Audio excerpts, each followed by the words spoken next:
李莲英是晚清官位最高的权臣，服侍慈禧太后50余载，可谓风光一时。作为晚清最成功的太监，李莲英死后陪葬物品是极为珍贵的。上世纪60年代，一处学校在扩建时无意挖到了李莲英的墓，于是请来考古队正式开展考古工作。然而在考古挖掘过程中，却发现李莲英的墓无比坚硬，用三合土封穴，且土下边还有花岗岩。当考古队专家利用种种手段撬开李莲英棺材时，却被棺中的场景吓得头皮发麻，这到底是为何呢？各位新来的朋友也可以先点点关注，方便查看往期视频。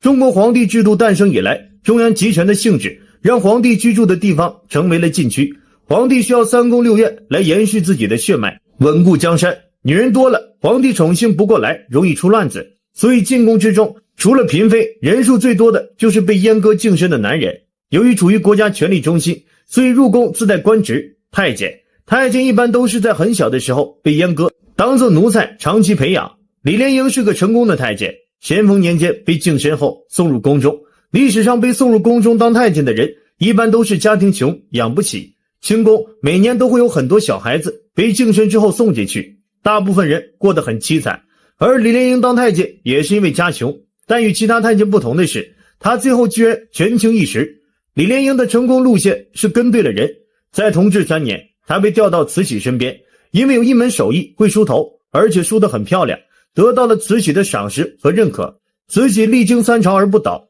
到了清末垂帘听政，俨然是满清最高统治者。而李莲英虽然除了梳头没别的本事，也没有文化，但是溜须拍马察言观色能力极佳，为人圆滑，且能揣摩主子慈禧的想法。慈禧虽然权倾天下，但是老公孩子都死了，自己守寡多年，每当慈禧寂寞空虚冷时，只有李莲英，而且总能让慈禧开心起来。所以慈禧是相当信任李莲英的，而且极尽恩宠，甚至慈禧也为李莲英打破老祖宗立下的太监不过4品的规矩。李莲英的官位也达到了2品头衔，可谓权倾一时。李莲英陪伴慈禧50多年，甚至活的时间比慈禧还长。这个掌握实权的大太监，利用慈禧的信任，搜刮收受了不少宝贝。宣统元年，溥仪即位后，慈禧太后病逝，李莲英也尽忠尽责，守灵10日，送了自己主子最后一程，然后不留片叶，告老还乡。2年后，李莲英死去，被风光大葬。按理说李莲英还乡之后，生活优渥，而且身体也健康，没什么大病，突然死去，民间也有各种说法。正常说法是死于痢疾疾病，但坊间总有人开玩笑说慈禧需要人照顾，就把李莲英带过去了。后来在上世纪60年代，有学校需要扩建，李莲英的墓地无意中被发现，考古人员赶来后开启了艰难挖掘工作。李莲英的墓室规格极高，上层是用三合土裹封的，三合土就是用3种材料混合起来，有多种配方，使用这种土做的坑像水泥般坚硬，防水防盗墓。而李莲英墓三合土下用大块花岗岩密封。可以这样说，如果不是考古队大规模挖掘，传统的盗墓手段像洛阳铲等工具根本凿不开这个墓。李莲英这样打造自己的墓地，是怕墓室被盗，但是否是为了隐藏什么秘密呢？当考古队都用机械艰难挖掘，终于看到了棺木。考古队专家小心打开棺木，却被棺木中的场景被吓得头皮发麻，惊慌逃离。李莲英的墓穴之中出土了不少宝藏，极具价值。而当大家打开棺材时，却发现棺中只有头颅和辫子，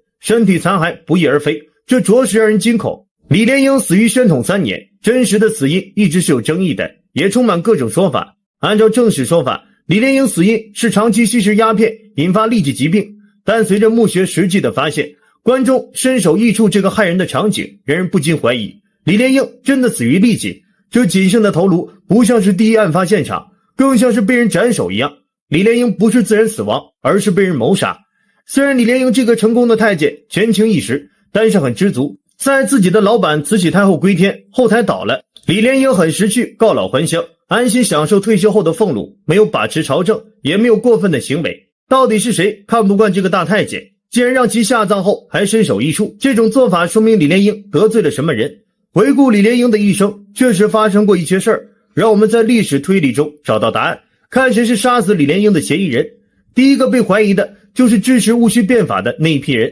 轰轰烈烈的戊戌变法虽然失败了，但它也是一场清廷内部的变革，影响力还是有的。光绪皇帝之所以支持变法，并不是认识有多高，而是听闻变法之后可以限制慈禧太后的权力，甚至想要搞暗杀，除掉慈禧太后。本身光绪没实权，干掉慈禧就拥有权力，而慈禧是不想下台的，也不想被人干掉的。在慈禧身边的李莲英，在紫禁城内部拥有极高的权势，可以说他想暗杀哪一位领导，哪一位领导就得死。李莲英是慈禧提拔的，自然是站在慈禧那边的，所以就有人怀疑，就是因为李莲英拥护慈禧，导致光绪刺杀慈禧失败，戊戌变法也失败了，而李莲英就被变法派杀掉泄愤了。这个虽然动机合理，但是李莲英跟光绪的关系也比较好，光绪也是拜其为师傅，在戊戌变法运动中一直夹着尾巴，不刻意偏袒指向，也没有站队。戊戌变法失败后，光绪被囚禁，李莲英也坚持保住光绪皇帝，成为坚定的保皇派。虽然最终光绪皇帝经考古发掘证实是被砒霜毒杀，但是戊戌变法改革派是一群有理想的文人，对李莲英这个退休老人下杀手也不太符合理想主义变革者的做派。为光绪皇帝报仇的理由是有可能的，既然为皇帝报仇，为何要等2年时间？况且慈禧与光绪的权力变革属于内部斗争，光绪已死，再泄愤杀掉李莲英也没什么用。第二个被怀疑的是庸人谋财，暗下杀手，这个理由是基于李莲英没有子女，也没有过硬的亲信，杀掉这个太监可以盗取他的财产，毕竟人死了，庸人可以串通一气，就可以瓜分李莲英多年积攒的财产了。这个老太监孤独终老，没有亲人，没有人知道他的财产，也不会来清点财产，这个猜测是合理的，也符合人们对人性之恶的揣测。但留着李莲英能每年获得朝廷的俸禄，岂不更好？李莲英作为奴才做了一辈子，或多或少有些心理畸形，刻薄下人，克扣佣人工资是有可能的。如果是这样，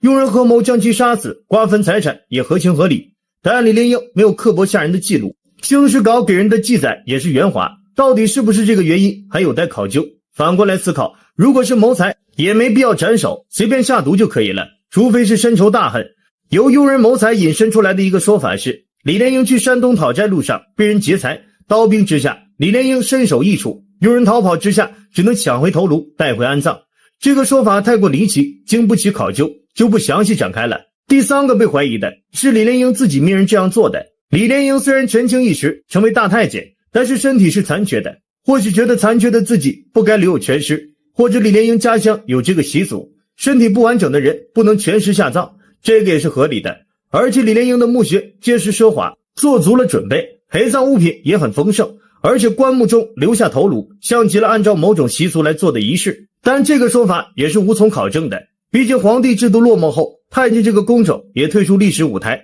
没法考证是否有这种说法或者这种习俗来这样埋葬。李莲英将自己的一生都奉献给了紫禁城，并陪伴了慈禧半个多世纪。如果他和慈禧同时死去，那么极有可能是慈禧怕李莲英搅乱朝政，可李莲英是告老还乡2年后死去的。慈禧还是愿意让李莲英寿终正寝的，但会不会还有一种可能，李莲英自愿去陪伴慈禧？毕竟李莲英在紫禁城待了一辈子，也陪伴慈禧一辈子，没有主子的日子是极度不适应的，所以头颅入棺而身体入土，陪伴皇帝制度一起腐烂。这几种说法都合理，但都是有争议的。作为晚清最有权势的太监，棺中只剩头颅本身就是充满疑云的事儿，民间猜测也众多，可能这就是历史留给我们去追忆去猜想的地方。犹如时下流行的穿越剧，穿越回到古代的故事之所以能火，就是因为历史上的事儿给我们留下太多的遐想空间，也充满无数的可能性。值得一提的是，李莲英死去不到1年的时间，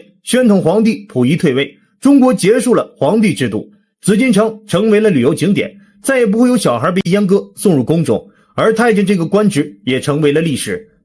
今天的视频到这里就结束了，喜欢的朋友可以点点关注，也欢迎大家留言讨论哦。